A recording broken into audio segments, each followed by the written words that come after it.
Good morning, Bengals fans. It's Good Morning Bengals yet again. Bright and breezy on this Saturday morning. It's 8 a.m. GMT. Rounds 2 and 3 are in the book. Joining me this morning is Jamie Rowe. Jamie, how are you doing? 2 straight nights, 2 big all-nighters for you. How are you? I'm fine. I failed to stay up through the whole thing yesterday, so I've had to do some extremely quick looking up into Zach Carter because I had no idea really who he was or what he did. Yes, absolutely. And full disclosure, I am now house sitting at my brother's and his family's place. I have 3 hungry dogs kind of around my legs, sniffing and licking, saying, I want my breakfast. And I'm going to say, no, the Bengals come first, you dogs. Who Oh let the dear dogs me. out? I did this morning at about 7 o'clock, so that I didn't stay up for it. And I've got a chicken that I've just fed as well. It's not a euphemism, but so it's all go here. You can see the kids' hand print drawings in the background just for proof that I am in a different location. But no one cares about that where I am or where you are, Jamie. Everyone wants to know what we think about rounds 2 and 3. Now, after round 1, we obviously selected Daxton Hill, the defensive back, the versatile defensive back, and we went back into round 2. My draft crush went the very first pick of that second round, Logan Hall to Tampa Bay, and slowly but surely Andrew Booth went off and all that kind of stuff went off. And then we traded up a couple of spots to get our man. We gave a 6th to the Buffalo Bills to trade up a few spots, and we selected Nebraska cornerback Cam Taylor-Britt. So we double dipped into the secondary. Happy with that, Jamie? I think I am actually. It's quite difficult to get a sort of starting level player at that point in the draft. I mean, we're kind of victims of our own success here in that the draft is it's falling slightly differently to the way it usually would. But yeah, Taylor-Britt looks good. I don't think he's an immediate starter, but I think he will start eventually this season. I'm on board. So you do I mean, this is the thing. A lot of people are saying how we've got to draft a cornerback to start in place of Eli Apple. That's to the sort of detriment, I think, of Eli Apple, who played pretty well last year. And I do wonder whether they kind of view Eli Apple as, well, they must do, as the starter. They're higher on Eli Apple than I guess a lot of media are. The fact that he gave up 2 touchdowns in the Super Bowl got a lot of headlines. But up to that, I mean, remember the goal line stop against Kansas City, countless other plays. He played pretty well after having a pretty rocky start in his Bengals career. We kind of all thought, oh, here we go, Eli Apple. It's the same old Eli Apple. But as the season progressed, he was really good, a very important part of that defense. So what I'm trying to say is perhaps the team are higher on Eli Apple, as many more so than many other fans and media commentators out there. So drafting someone like Cam Taylor-Britt, who's long and quick by all accounts, who has all the traits that you want in an outside cornerback, it's the perfect scenario for him. Just go in, sit behind Eli Apple for however long, and then make the challenge. Do you see it that way? Yeah, absolutely. Yeah, and we went into this draft again. It was we're looking for best player available. There's no massive holes. However, knocking off that cornerback, I mean, it's not a need but a want, and knocking off that want for for a 3 technique deep defensive tackle. That's what we've come in and done this second day. So we've handled everything that we now kind of want. And then that means we can go into day 3, and pick up some guys that might help us out a bit. I am not surprised they traded up.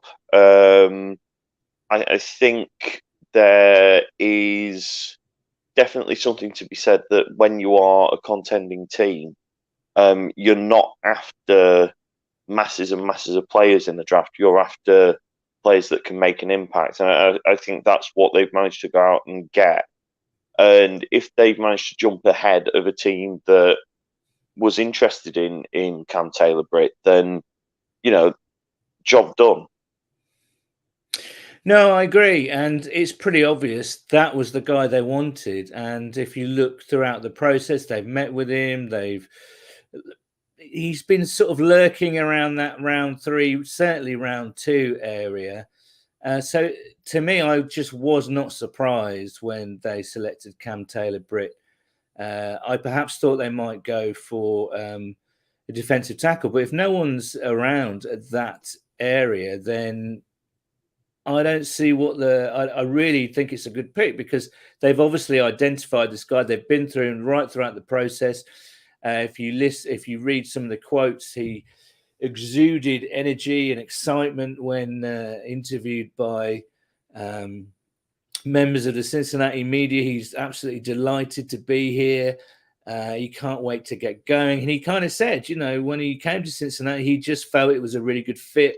Obviously, Zach and CTB have the Nebraska connection there.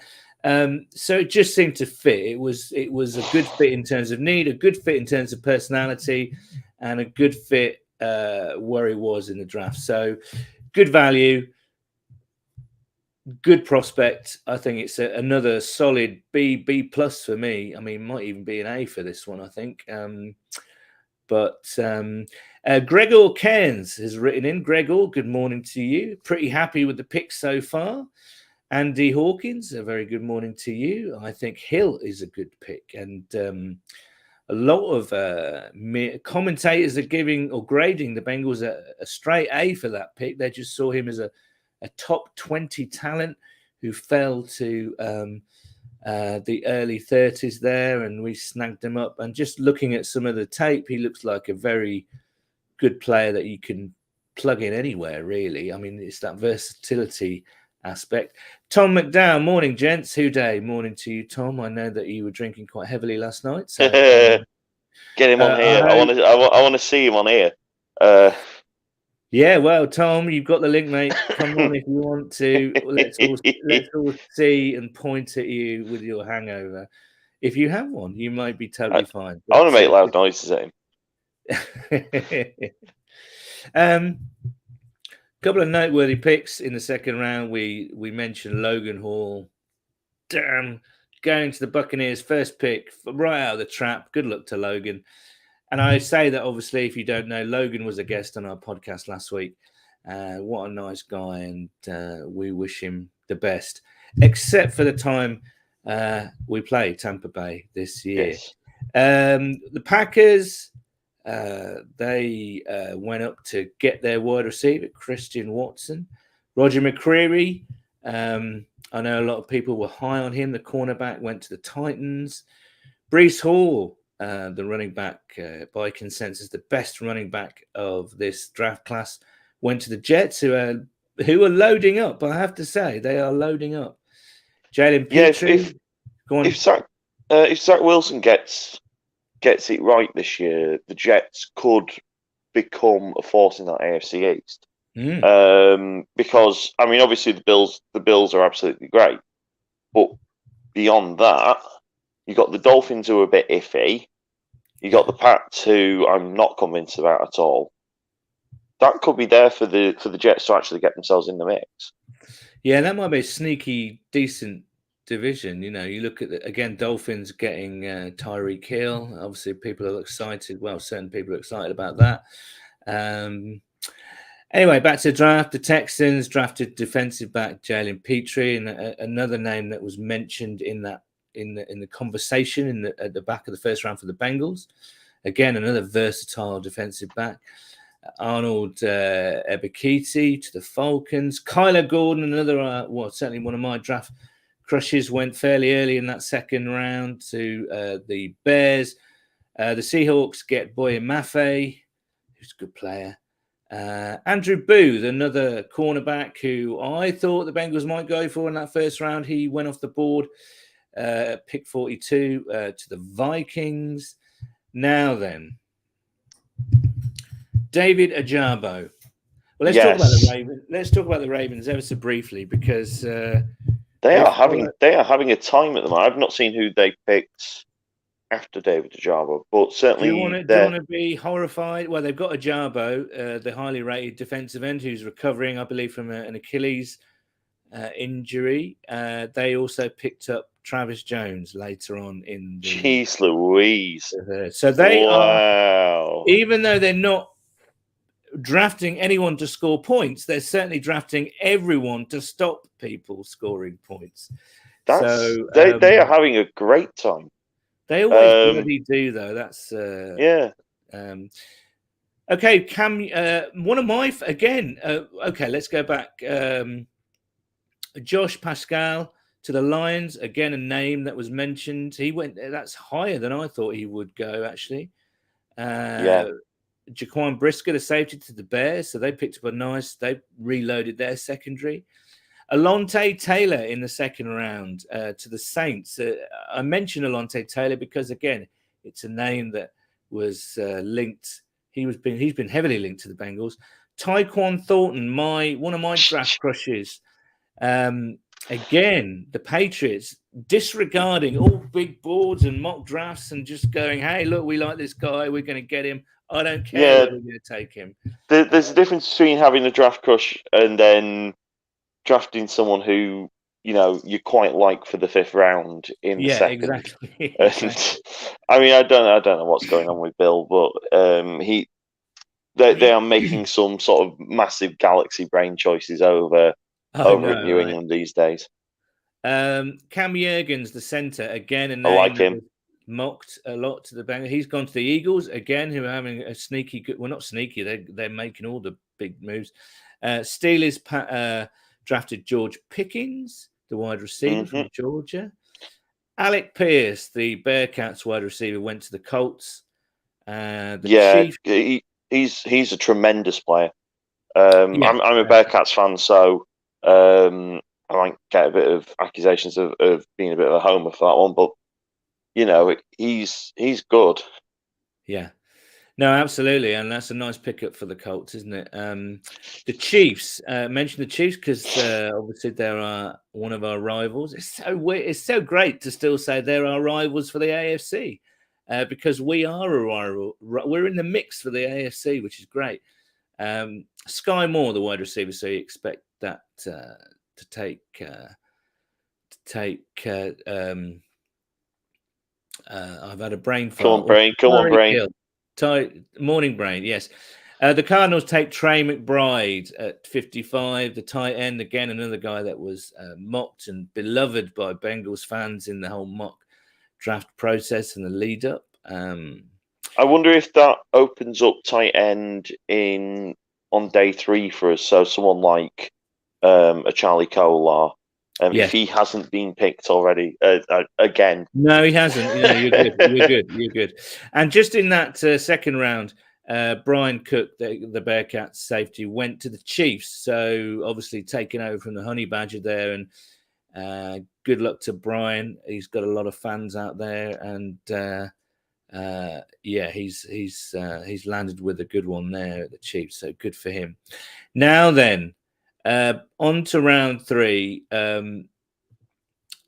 We kind of knew they had to hit secondary and defensive tackle, or at least some sort of versatile defensive line guy that could play outside and in. And we went with Florida defensive end. He's listed as a defensive end, Zach Carter. Now, I hadn't really paid too much attention to Zach Carter at all. But there he is. They obviously liked him. I think he was some of the big boards on PFF had him about 100 places lower. So there are already accusations of a reach there. But he seems to have good production In the 21 season, he started 12 games, 32 tackles, 11 tackles for loss with 8 sacks and 2 pass breakups. So, he's certainly... hold on a second. Look who it is. Oh, hello. Hello, you. That's Huey. Hello, Huey. He's been very helpful. Huey, down. Come on, down. So talk about Zach Carter while I deal with this unruly dog. Huey, down. So yeah, he's not the kind of elite flashy pass rusher that you're thinking of getting. I think he projects more as a 3-tech than a defensive end at this level, and therefore he'll be the rotation guy for BJ Hill.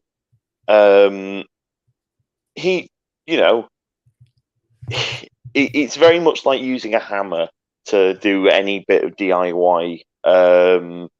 He's all strength and he's all kind of bull rush, and there's not a lot of sort of variation there. But let's see what the lad does. It might well be a bit of a reach. But again, they obviously identified their guy and they went for him. And again, they like what Lou's been saying, they like his versatility. And that seems to be the buzzword with the Bengals. They like guys on the defensive side of the ball that who do have these versatile components to their game and abilities. He can play on the outside, but he can kick in, as you say, as a 3 technique, which is kind of for me personally, that's what Logan Hall was, right? So I wonder if this is, without sounding disrespectful, just a poorer person's version of Logan Hall. I mean, he's not quite as tall and as long as Logan Hall, but he's got that. He's got those traits and he's got those elements to his game. Yeah, he's going to be fun in sort of limited roles. I can see this going. This is going to sound like I'm throwing a bit of shade at him, but it honestly isn't. I can see this going a bit like Margus Hunt in the year that Margus Hunt came back to us, where he started as a defensive end and he started as this very kind of raw prospect, and he developed a kind of little niche, and he was quite good at that little niche. And I think that this is what Travis can do. Yeah, I think you're right. But of course, we've already got one of those guys on the team in Cam Sample, who was touted as a defensive end, but has played significant snaps inside. So we have got some cover there. Yeah. So it's an interesting pick. Again, Zach Carter was not really on my radar when it came to the mocks. But that's fine. Who cares about that? I mean, it doesn't really matter. They've obviously done their homework and they've identified their guy and they've gone for him. So good luck to him, I think. So Jamie, you didn't stay up for the 3rd round, is that right? No, I spectacularly crashed out after the Bengals pick. So I made the mistake of thinking that I could watch it in bed, and not never kind a of good idea. Not kind of immediately pass out. But yeah, I think also been to the pub to watch the football, which again is a bold choice on my part. Well, let's go through some of the key picks from our rivals and some of the good players that we liked in round 3. Pick 68, the 4th pick in that 3rd round. The Cleveland Browns selected Martin Emerson, another cornerback that we've been kind of linked with. The pick afterwards, the Titans selected Nicholas Petit-Frere. Jacksonville in the 3rd got pick 70. Chad Muma, the linebacker. I know you loved him, didn't you? And I know Doc he's a good player. The Bears, the pick afterwards, selected the wide receiver Velus Jones. We got a tight end to the Colts, pick 73, Jelani Woods, which is good for them, but also good for the Bengals. I wasn't a huge fan of. I didn't think he was one of the. There's quite a deep, interesting tight end class with lots of variations there. I think people have fallen in love with Jelani Woods over his testing, yes, that's and right. then you kind of look at the tape, and he's not quite Yeah, as good yeah. as that on But I tape. guess But there you go. they liked his traits, didn't they? So Yeah, good luck to them. The Falcons pick 74, selected quarterback from Cincinnati, Desmond Ridder. So we'll see Desmond that's going to be fun. back in He Cincinnati next year. he could challenge. I like my. They're two very similar quarterbacks, actually, Mariota and Ridder. Hmm. So yeah, they could challenge each other. He looks a bit like the bassist from Muse. He does a little bit, doesn't he? Yeah. Number 12, pick 12 in the third round was the Baltimore Ravens, and they went with Travis Jones, who did slip to that middle of the third round, which is, I think, kind of lower than a lot of people expected, but they bulk up with a good nose tackle. They're having a good night. They have absolutely nailed the strap. The Colts were back on the clock with pick 13. They picked Bernhard Raymond. I'm surprised that the Colts aren't sniffing around a quarterback, but they might leave it till next year. Obviously, Matt Ryan's not going to last forever. So No, that's right. Next, the Browns, divisional rival, Alex Wright, the defensive end. I like him. You do like him? Yeah. He has a lot of small schools at UAB. He's got a lot of positives to him. The Broncos with pick 16 selected tight end Greg Dulcich, so they get their Noah Fant replacement there. D'Angelo Malone went to the Falcons again with pick 18. He's an edge that he met with the Bengals. So, and then the real surprise, I think, is Nakobe Dean. He dropped until the third round, and the Eagles snagged him with pick 19.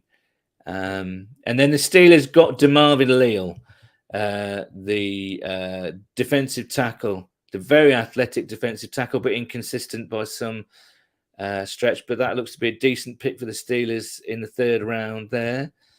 Marcus Jones went to the Patriots the next. And then Malik Willis, Jamie, went to the Tennessee Titans. How about that? Well, I think that might put a clock on Sandy Dalton. He's not been brilliant. Whereas I think Willis has the potential of showing something. I'm interested that all these quarterbacks have dropped this far this year.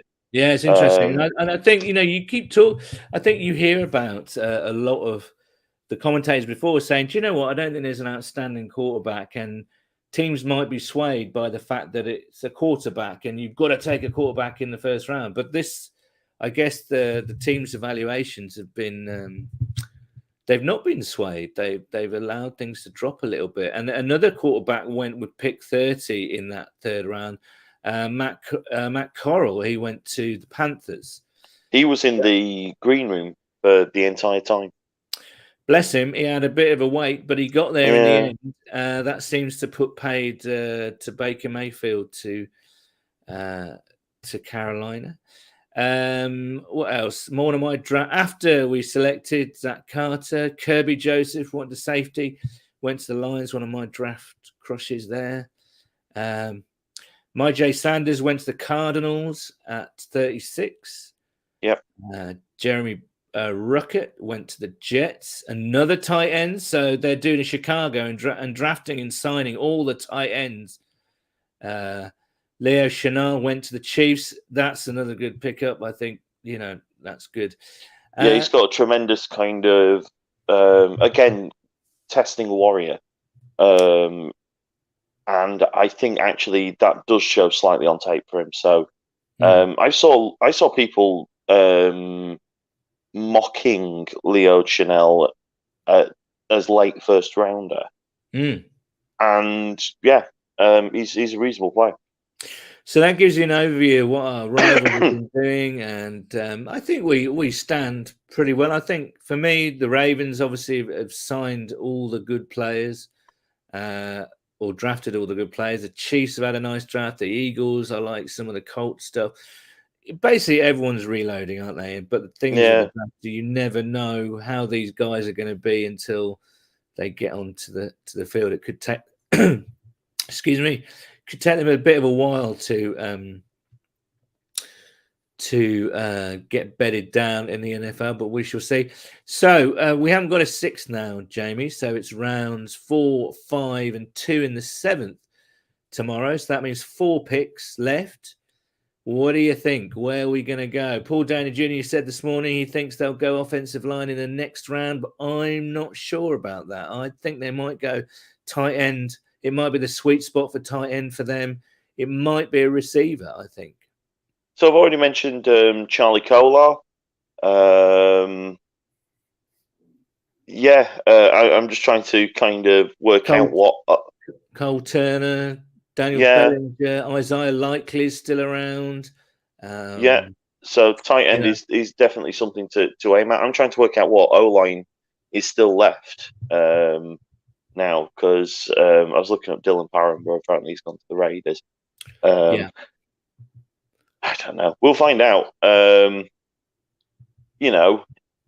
Once you get into day 3, it becomes guys that they'll hang about for a few years and they'll provide depth, but you're not expecting anything out of them. Maybe we hit the jackpot. You never know. So I'll be interested to see how it runs.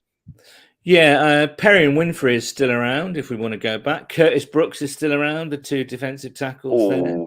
Yeah, Curtis Brooks is interesting because he only started getting hype in the last sort of 2 or 3 weeks of the process. So maybe he's going to be around for one of those 7th round picks.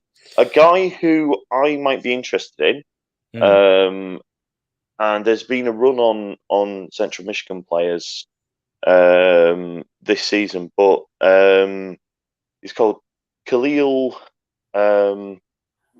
Shakir? Khalil Pimpleton. Oh, okay. He's a wide receiver. He's tiny. He's about 4 foot tall, but he's very quick. He's a great punt returner. He's a playmaker, and I can see him being heavily considered again. 7th round UDFA is one of those. Daniel Falele is still around. Lovely. Khalil Shakir, the wide receiver. Charlie Kolar. Who else have we got? Darren Kinnard from Kentucky. He's still knocking around. Jamari Salyer. He's around. They've met with him. Isaiah Likely. Zach Tom, everyone's favorite mock draft hero. Zach Tom is there. Calvin Austin, the wide receiver, is still there. So that'd be interesting. Keep an eye out for a running back as well. Yeah, absolutely.